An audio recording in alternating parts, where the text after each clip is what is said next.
अकेला एक अंबेडकर और उसकी मैगजीन्स, उनकी मैगजीन्स मूक न्याय हो, बहिष्कृत भारत हो, उनको भी पत्रिकाएं निकालनी पड़ी क्योंकि मेन स्ट्रीम मीडिया उनके खिलाफ था। मेन स्ट्रीम मीडिया में उनको जगह नहीं मिलती थी। एक ऐसे आदमी को मैं भी जानते हैं, अंबेडकर को बहुत बाद में पढ़ा क्योंकि हिंदी क्षेत्र में मैं उत्तर प्रदेश से आता हूं, इलाहाबाद यूनिवर्सिटी में पढ़ता था। उन दिनों जेएनयू आने से पहले अंबेडकर मिलते ही नहीं थे, दिखते नहीं थे। दुनिया भर के लोग मिल जाते थे, अंबेडकर कभी नहीं मिलते थे किताब की दुकानों पर। लेकिन जब से अंबेडकर मैंने पढ़ा तो मुझे महसूस हुआ कि हिंदुस्तान की धरती पर अनोखा स्कॉलर, एक ऐसा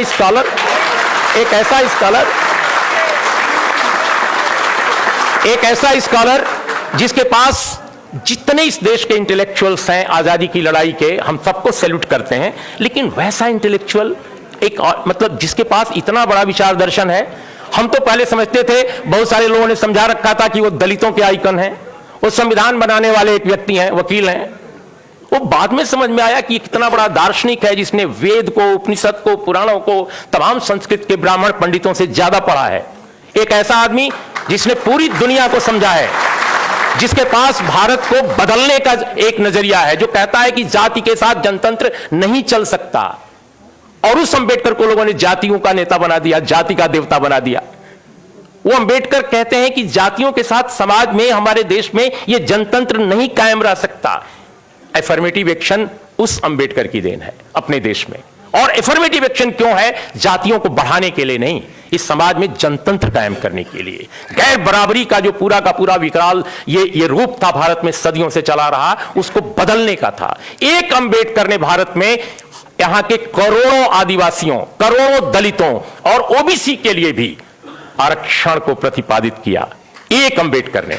आज उसी अंबेडकर के कारण इतने दलित नेता, इतने पिछड़े नेता, इतने आदिवासी नेता हैं। अब सबके रहते हुए आरक्षण लुट गया।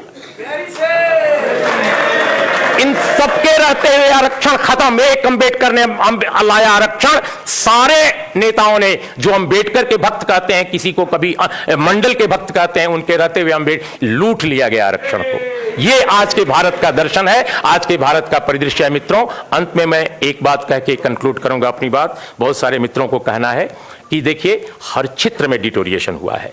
जर्नलिज्म में भी एक जमाना था, जैसा मैंने कहा, कि अंबेडकर को नहीं छापा जाता था, अंबेडकर को नहीं सुना जाता था।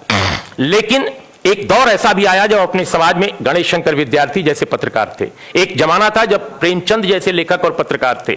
मुझे विश्वास है कि अगर गणेश शंकर विद्यार्थी होते, सवर्ण समाज में पैदा हुए, तो आज यहां मंच पर होते वो भी। लेकिन आप बताइए मुझे कि यहां पर मुझे क्यों आना पड़ रहा है? मैं नहीं चाहता। मैं चाहता हूं कि मनोज झा की तरह एक और बड़ा पत्रकार भी यहां होता। मनोज झा क्यों यहां है? मनोज झा इसलिए नहीं है कि वो राष्ट्रीय जनता दल में है। मैं इनके पूरे खानदान को जानता हूं, क्योंकि नवभारत टाइम्स में बिहार में मैं एक बार ट्रांसफर करके गया था। 8.5 साल बिहार रहा हूं। इनके परिवार के लोगों ने सामाजिक न्याय की लड़ाई भी लड़ी है।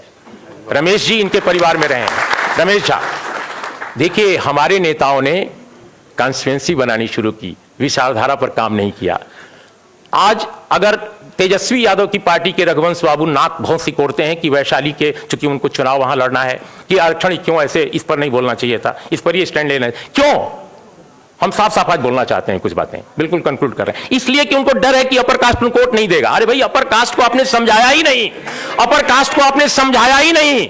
अपर कास्ट को भी समझाने की जरूरत है, क्योंकि जिस तरह की संरचना बनाई गई है इस देश में हिंदुत्व द्वारा, हिंदुत्व फासिज्म द्वारा, वो न केवल माइनॉरिटी के खिलाफ है, न केवल दलित के खिलाफ है, न केवल ओबीसी के खिलाफ है, बल्कि अपर कास्ट के खिलाफ है।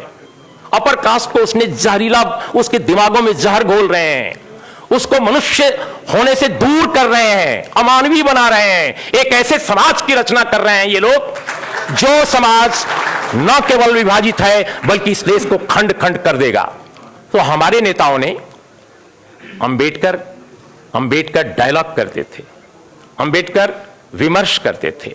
अंबेडकर को यह चिंता, वो तो बार बार उनको हराया गया, बाद में भी हराया गया, उसकी चिंता उनको नहीं थी।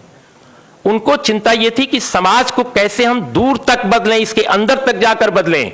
वो काम हमने नहीं किया। हमारे नेता सिर्फ और सिर्फ कॉन्स्टिट्यूएंसी की बात कर रहे हैं। आप जब तक विचार की लड़ाई नहीं लड़ोगे, ये चीज नहीं बदलेगी जो हम बदलना चाहते हैं। इसलिए मित्रों, बिल्कुल लास्ट में मैं ये कहूंगा, लेट मी सी, हाँ, अब वो कह रहे हैं कि ये जो अब कोटा के बाद हम थोड़ी देर बोलना चाहते हैं इस पर रोस्टर पे। देखिए रोस्टर का जो मामला है, जैसा सभी ने कहा, आप सब लोगों ने आंकड़े पढ़े हैं, इंडियन एक्सप्रेस ने पूरे आंकड़े छापे थे, आरटीआई से लेकर छापे थे।